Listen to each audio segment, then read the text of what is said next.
Greetings, groovy people. I'm the self-proclaimed Blue Dragon, and I welcome you to this week's video, which is an inking session. If you're interested in any of the crap that I'm using to make this image, I've got it all listed down below in the description. I've sold out and joined Amazon affiliates. I actually used to be part of them, but then I moved to Missouri, and for tax purposes, something or other, Missouri, Massachusetts, or Maine, or a couple places, Amazon just dropped, so I had to quit doing that on my blog. But I guess in 2017 they re-upped it, so I rejoined. I'm not telling you to buy any of these items, but if it's something that you were gonna buy anyway, and you're interested, or you want to try what I'm using, you can click that link and then I'll get some kickbacks. Anyhow, more importantly, I want to thank my newest patron. Oh my gosh, I'm so excited. And now I don't know if they want me to announce their name or I should say their user ID. So I'm not going to do any shout outs until someone tells me they want to hear it. But yeah, I thank you so much if you happen to come to this channel also. Thank you, thank you, thank you. I appreciate it. Yeah, I was a little lost at what direction I wanted to take this week's discussion in. So back in this video here, I'd mentioned back quite a few videos ago that I was thinking of redoing my opening card and my closing card. Now I have not done the closing card yet. I'm not really sure what I want to do, or if I want to do that in YouTube, or how I want to handle that. But I was redoing my business card, which was in sore need of an update. I will flash up on the screen what it used to look like. It's not very well designed. So I was like, I need a new business card because I'm starting to apply for conventions. And anyway, when I did the business card, which is what I'm inking in this video, I decided, well, I should probably just rebrand most of my sites, you know, just so everything matches. And that's something that a lot of successful YouTubers suggest, just so that it's recognizable. It makes sense. I mean, branding's not like a new concept, but I was like, you know, maybe I should start doing this. So yeah, that was the idea behind this. And when, you know, I decided to do this, I was just scrambling. What am I going to talk about this week? This is like not Dark Horse related at all, but it actually kind of is. And so this week we're doing kind of a story time, but not really a story time because it's not really a personal story. Enter the Dragon. That's the name of this week's video. How did that happen? So I just thought I would discuss, you know, why I started doing that. I mean, I would not particularly identify as a furry. I mean, I have nothing against people who like to draw anthropomorphic creatures. That's perfectly fine. I mean, I figure, you know, do whatever you want to do. If that's what brings you joy, it's your art, and maybe other pursuits in one's life, you know, it's not fulfilling you, and therefore, why not draw what you want to draw? I mean, that's the great thing about art, is that you have the freedom to do whatever you want, and maybe you live off the high of successfully executing something you've envisioned in your mind. That's a natural drug, you know, that adrenaline rush, that endorphins. Holy crap, I don't know what Mighty Morphin Endorphin Ranger. I don't know what the heck I was trying to say there. Anyhow, I'm babbling again. But yeah, so that's what I decided that this would be about this week. So I'm going to talk about both this depiction of myself as a blue dragon, but I'm going to connect it to people because I don't like to just talk about myself. So where it all kind of started was Word of Wednesday, my pseudonym, the username that I use, the identity that I call myself the Blue Dragon. That's not obviously my real name. I put my real name on my art and stuff, usually. But the pseudonym, why? Where did it come from? In the simplest form, take a wild guess. I like dragons. I love dragons. And blue's my favorite color. So I was like, what could I do, AOL, since we finally dropped your service in 2008? Living in the country's a pain in the butt sometimes.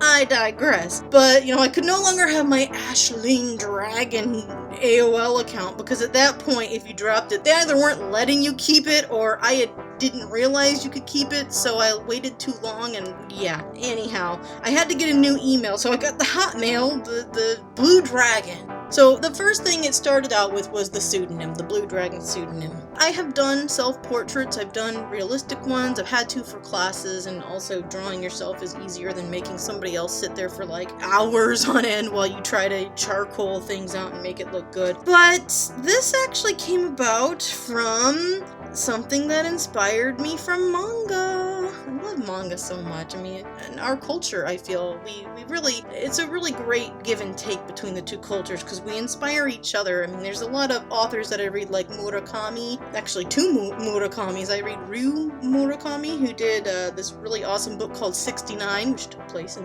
1969. And then oh god, I forgot his first name. You know, the one who did, like, Kafka on the Shore, and the Wind-Up Bird Chronicles. I didn't read that one. Colorless, Tsukuru and his Pilgrimage, or something like that. That was a great book. But anyhow, what I was trying to say before I got off on a tangent is my first manga was Sailor Moon. Back in the late 90s. I watched the anime, and then I was in a store called Hastings, which I don't know if they've all closed down, but the one we had closed down. But they were the only place in Springfield, Illinois that had any manga at all, and it was Sailor Moon was the first one they had. So I saw that, and it was brightly colored, and I started buying those. And from there, like, I noticed that there were, like, little side notes from the author, and I really liked that because it was personalized. Like, I mean, it didn't say my name, but I felt like the author was talking to me. Now, I don't think Naoko Takeuchi ever really drew pictures of herself. Like, I remember her drawing, like, pictures of a lamp or something, like little things that were a part of her life, but it felt like you were kind of talking to the person, you know? So I really liked that. You know, I never got all of the series until they re-released it in 2011, and that was the first time I got to read all of Sailor Moon, because this store was kind of a discount store, and they just had, like, discounted stuff, and they didn't have the entire series for Sailor Moon. But what they did have was a 4-volume set by Clamp called Wish, and Clamp, they are amazing women.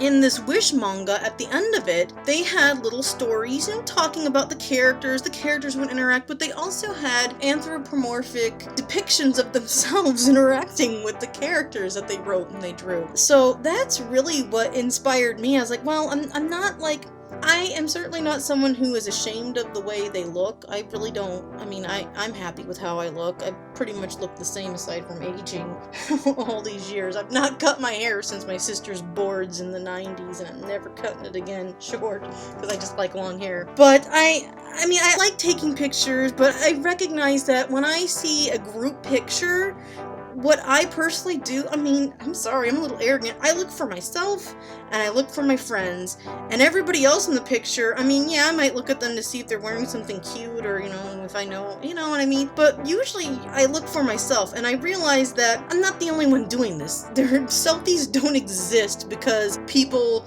don't like to see pictures of themselves. Selfies exist because everybody wants pictures of themselves, and they want to look at them, and they want to share them with people. But if you're anything like me, I tend to not really give a crap about other people's selfies. I wasn't there. I mean, maybe if you're having fun and there's more going on and I can see what's going on, that might interest me. But if it's just someone duck lipping into the camera, it might be cool to draw, but I really wouldn't want to draw that look, and it's not really something that I personally think that anybody wants to see me doing. So for me, this was kind of a cool opportunity because it's like, well, it's going to be an author's note.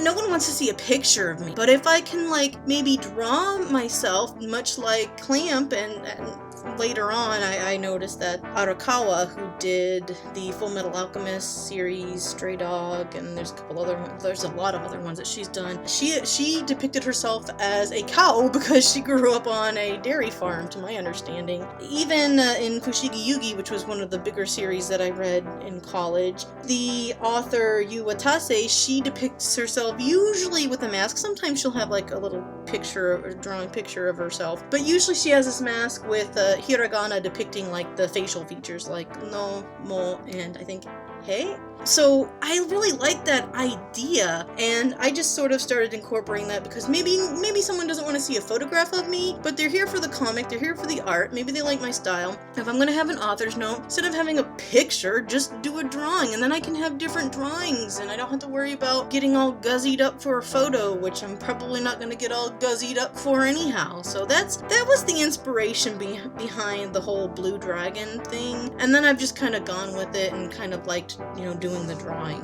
So yeah, that's pretty much all I have to say about the whole pseudonym thing. Well, the pseudonym and, you know, the depictions. But yeah, next week's video is going to be a speed paint of the same image. I'm going to be having a discussion about like the color palette and the design, what I chose, why I chose the font I did, and all that. I did want to talk a little bit about why I made what choices I did and what kind of influenced me for that. Question of the week: what would be your spirit animal? Leave that in the comments below. I've also got links to my webcomic, Dark Horse. There's a couple different mirror sites. You can start wherever. I got the links for that down below. I also finally got the comic shop up, so I don't have to like keep popping up my picture of my book. If you're interested in anything that I'm selling, go to the Crystal Lotus Chronicles website, because I've got a shop up and functioning. I have to test it still. There might be bugs, but I was able to create the cart and everything. I was so proud of myself. That's all I've got to say about that. If you like the video, like it, subscribe, do the bell thing, all that jazz. Do what you want to do. Peace and love, fare you well, and keep on trucking.